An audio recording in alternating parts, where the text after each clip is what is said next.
They say God sends angels in ways we don't expect. And that night, everyone in our church learned that lesson the hard way. Because she didn't look like an angel. She didn't smell like one either. But if she hadn't walked in that night, none of us would be alive to tell the story. It was a normal Sunday night. The pastor was preaching, the choir was singing, and everybody was relaxed. Then, the back door opened. An old woman walked in. Her clothes were dirty, her hair was messy, and the smell. It hit the whole church at once.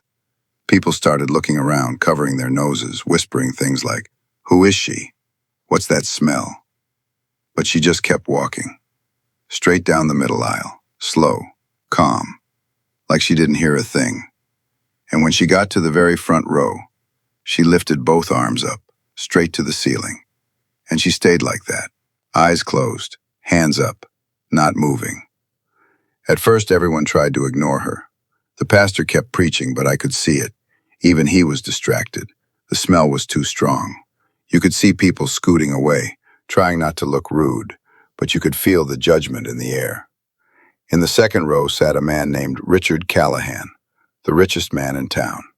Perfect suit, gold watch, shiny shoes. He looked at the woman, covered his nose, and whispered something to his wife. They moved 2 seats away. But that old woman, she didn't even open her eyes. Her arms stayed up the whole time. Her lips were moving, like she was praying, really praying, for something deep. The room got quiet. Even the choir stopped early. Nobody knew what to do. She just stood there, arms up, eyes closed, whispering something under her breath. You could see her hands shaking, but she never lowered them. Kids stared. Mothers held them closer. And Richard?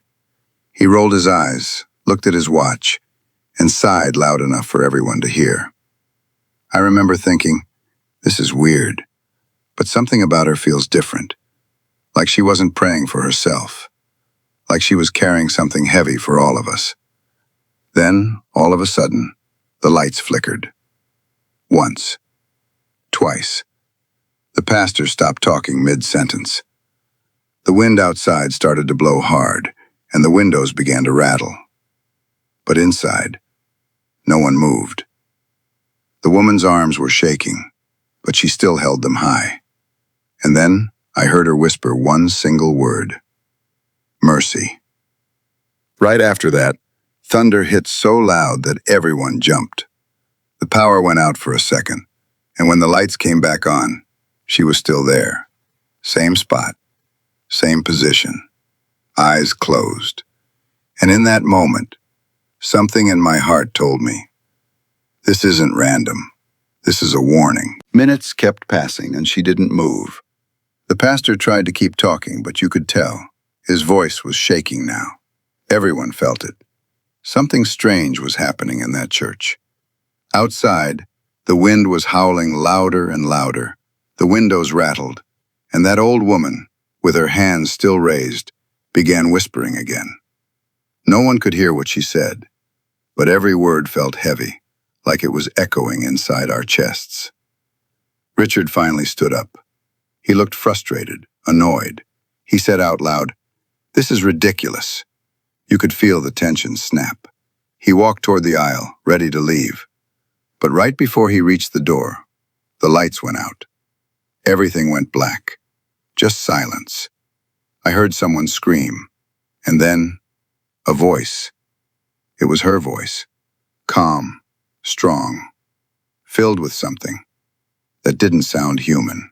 She said, "Stay where you are. The Lord told me to come tonight, to protect you." Right after those words, a sound thundered from above. The roof cracked. I heard wood breaking, tiles falling. People started shouting, but no one ran. It all happened so fast. A giant beam fell right where the choir had been standing minutes earlier. Dust filled the air. But somehow, no one was hurt. Not one person. The woman lowered her arms slowly. She turned around, her eyes open now, clear, calm, and shining. She looked straight at the pastor and said, "The Lord spared you tonight." The lights flickered back on. Everyone was frozen. You could hear people crying quietly. The pastor walked closer, his hands shaking. He said, "Ma'am, who are you?" She smiled gently. "The Lord sent me here. He told me this place was in danger, but he heard the prayers of the faithful." Then she turned to Richard. He was standing by the door, covered in dust, speechless. She said, "You judge what you see, but God judges the heart. Tonight, he gave you another chance." And before anyone could say a word, she walked out through those same wooden doors, slowly, quietly, and disappeared into the night. No one moved for a long time. The pastor finally said, "Let's pray." But nobody could speak. Everyone was crying, holding hands. And then he said quietly, "The prayer," she whispered. "Maybe we should all say it now." And together, we prayed. "Lord, have mercy on us. Forgive our pride. Protect the ones who can't protect themselves. And teach us to see you, even when you come in ways we don't expect." When I opened my eyes, I looked around. The ceiling was damaged.